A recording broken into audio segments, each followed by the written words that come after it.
አቶ ክርስቲያን ታደለ ከእስር እንደሚፈቱ ፍንጮች ወጡ። ፖለቲከኛውና የፓርላማ አባሉ አቶ ክርስቲያን ታደለ ከእስር እንደሚፈቱ ጠቅላይ ሚኒስትሩ ቃል መግባታቸውን ሌላኛው የፓርላማ አባሉ አበባው ደሳለው ተናግረዋል።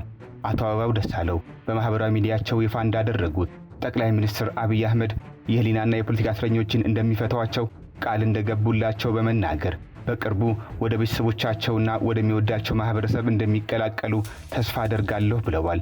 አቶ አበባው ባጋሩት መረጃ ከጠቅላይ ሚኒስትሩ በተገባላቸው ቃል መሰረት ሌሎችም ላለፉት 3 ዓመታት ገደማ በእስር ላይ ያሉ ጋዜጠኞችና ፖለቲከኞች እንዲሁም የማህበረሰብ አንቂዎች ይገኙበታል። አቶ ዮሐንስ ቦያለው፣ መስከረም አበራ፣ ዶክተር ወንዶሰን፣ ጎበዜ ሲሳይና ሌሎችም እንደሚገኙበት ፍንጮች ወጥተዋል።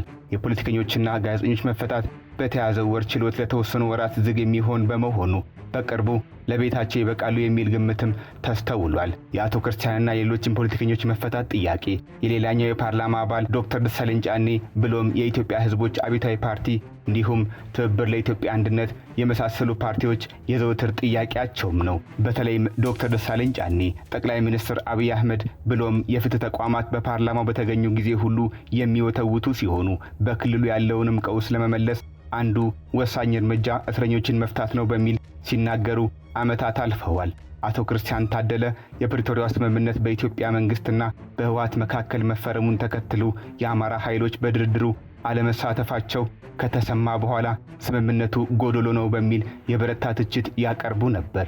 አቶ ክርስቲያን ስምምነቱ ከተፈረመም በኋላ መንግስትና የፋኖ ኃይሎች ጦርነት ሲጀምሩ የፌዴራል መንግስት በክልሉ ያስገባውን ጦር እንዲያወጣ በብርቱ ጠይቀዋል። አቶ ክርስቲያን በቁጥጥር ስር የዋሉትም ይህንኑ የፌዴራል መንግስት በክልሉ ያሰማራውን ጦር እንዲያወጣ የሚጠይቅ ጽሑፍ በማህበራዊ ትስስር ገጻቸው ባጋሩ ማግስት ነው።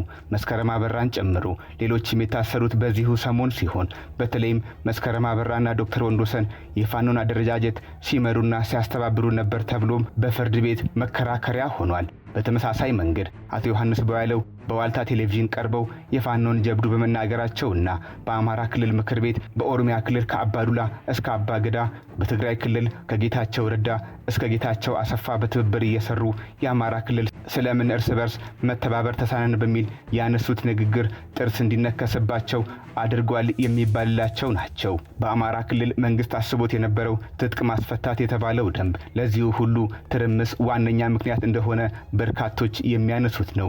ይህም ክልሉ አስተማማኝ የደህንነት ቁመና ሳይኖረው የህወሓት ኃይሎች የሚታጠቁትን መሳሪያ ሳይፈቱ በኦሮሚያ ክልል በአንጻሩ እንደ ሁኔታው ይታያል መባሉ የክልሉ ልዩ ኃይልና የፋኖ አደረጃጀቶች ከፌዴራል መንግስት ጋር ወደ ጦርነት ገብተዋል። አቶ ክርስቲያን በወቅቱ የፌዴራል መንግስት ጣልቃ እንዲገባ የጠየቁትን የወቅቱን የክልሉ ፕሬዝዳንት ዶክተር ይልቃል ከፋለን ደካማና የክልሉን ህዝብ ለፍጅት የጋበዙ በማለትም ኮንነዋቸዋል። ፖለቲከኛው በአንድ የፓርላማ ስብሰባ ላይ ጠቅላይ ሚኒስትር አብይን ሀገር መምራት አልቻሉምና ስልጣኑን ለህዝብ ያስረክቡ ሲሉም ጠይቀዋቸዋል። ይህም በወቅቱ ጠቅላይ ሚኒስትሩን ለብስጭት የዳረገና የአቶ ክርስቲያን ድፍረት ያመላከተ ንግግርም ነው። ክርስቲያን ታደለ ተናጋሪና በጽሁፋቸው የበርካቶችን ልብ የሚያሸፍቱ አለፍ ሲልም ገብርዬ ሲሉ የሚጠሯቸውም ጥቂቶች አይደሉም።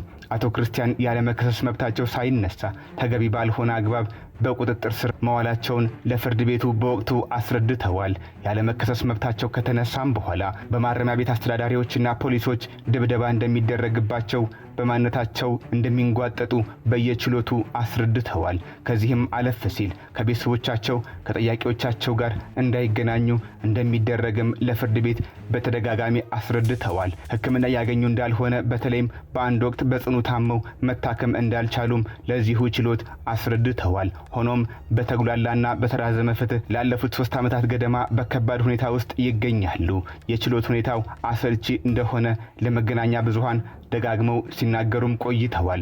የአቶ ክርስቲያንና የሌሎች እስረኞች መፈታት በክልሉ ያለውን ጦርነት ባያስቀረው እንኳ ለዘብ ሊያደርገው ይችላል እየተባለም ተነግሮለታል። የአቶ ክርስቲያን ታደለና በእርሳቸው መዝገብ የተከሰሱ እስረኞች የብይን ቀጠሮ ለሐምሌ 17 ቀን መቀጠሩን ከሰሞኑ መገናኛ ብዙሃን ዘግበውታል። በዕለቱ ጠቅላይ ሚኒስትሩ በገቡት ቃል መሰረት በነፃ እንዲሰናበቱ የገቡት ቃል ተፈጻሚ መሆኑ ወይም አለመሆኑ የሚጠበቅ ነው። ችሎቱ ምናልባት ብይኑን የሚያራዝመው ከሆነ የይቅርታ ወይም የነፃ ስንብት ዜናው በመጪው አዲስ ዓመት ዋዜማ ሊሰማ እንደሚችል ይጠበቃል።